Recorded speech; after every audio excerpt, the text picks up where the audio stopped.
The silence was the first thing I noticed, not the peaceful kind, but the heavy, waiting silence that felt like the world had paused just long enough to watch me breathe. And as I stepped out of the office building into the parking lot, I realized every other car was gone, leaving mine alone beneath a flickering yellow streetlight. Rain-slick pavement reflecting fractured light like broken glass. The air thick with the smell of wet concrete and cold metal, and I told myself it was normal, that it was just late, that everyone had gone home. But my body didn't believe it, my shoulders tense.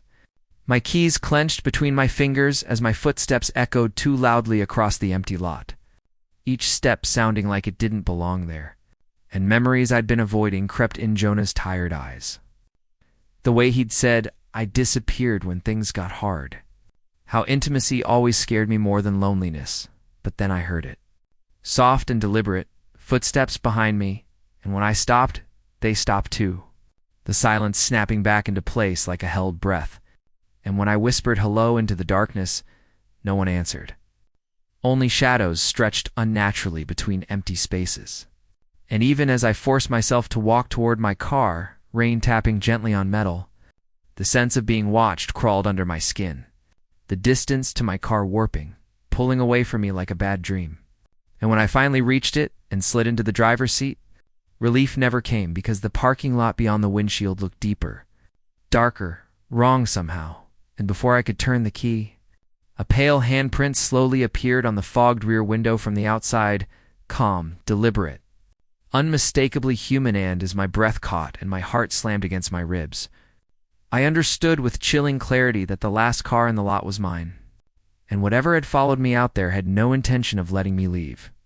I stayed frozen in the driver's seat long after the handprint faded from the glass, my breath fogging the windshield as if the car itself were breathing with me, the silence pressing so close it felt intimate, invasive. And when I finally forced myself to turn the key, the engine hesitated before coughing to life, its sound too loud, too fragile against the vast emptiness of the lot. And that was when I heard the footsteps again, slow and deliberate, circling the car now. Not rushing, not hiding, as though whatever walked their new time was on its side.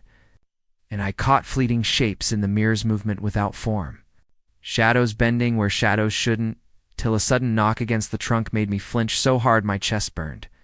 The sound not violent but purposeful, like someone asking to be let in.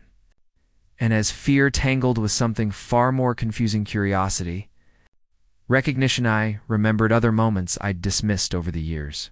The feeling of being followed home after late nights, the sense of presence in quiet rooms, the dreams where someone stood just out of sight, calling my name in a voice that felt familiar, achingly so.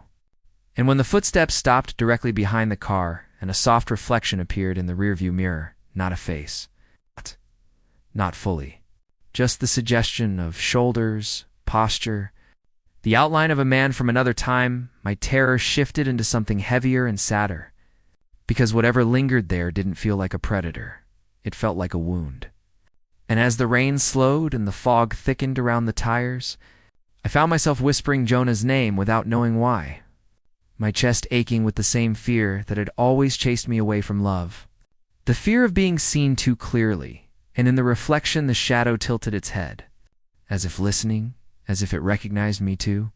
The fog crept thicker around the car, muffling sound until even the rain felt distant.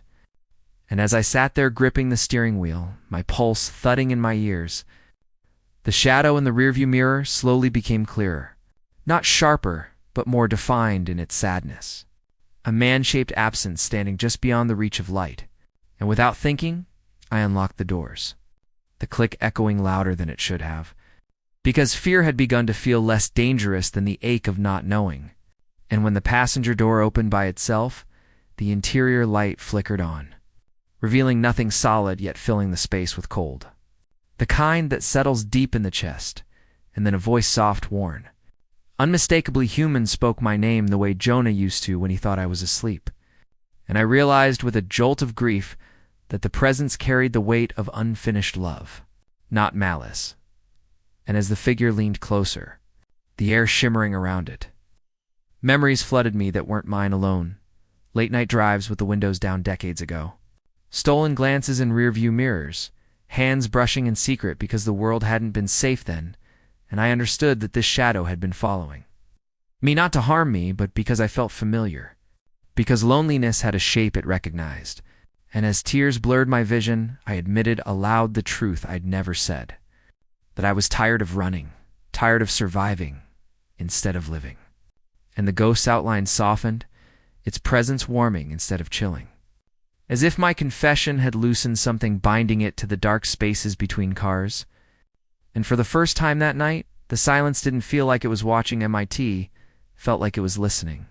The moment stretched between us, thick with fog and memory. And as the ghost's presence settled into something almost peaceful, the parking lot itself seemed to exhale, the flickering lights steadying as if reassured.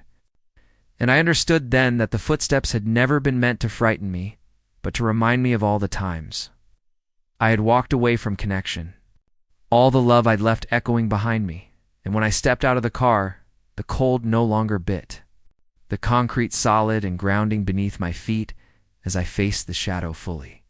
Its form clearer, now still, translucent, still tethered to another era, but smiling with a quiet gratitude that made my chest a canned without touching me. It shared its final truth, that it had died unnamed and unseen, forced to hide even in death, lingering in places where men like us once met in silence, and that my fear had called to it because fear was something it understood too well. And as dawn's first pale light filtered into the lot, washing the shadows thin, I felt something inside me unlock, a release I hadn't known I needed, and when the ghost stepped back, dissolving gently into the light, the footsteps faded with it, leaving only stillness, not emptiness, but peace. And in the days that followed, I found myself choosing differently, calling Jonah, staying present in hard conversations, walking through the world with less armor and more honesty, and, though I sometimes returned to that parking lot at night, I never heard footsteps again because I had finally stopped leaving myself behind. And the last car in the lot was no longer a symbol of fear, but a reminder that even in the loneliest places, love can linger long enough to guide you home.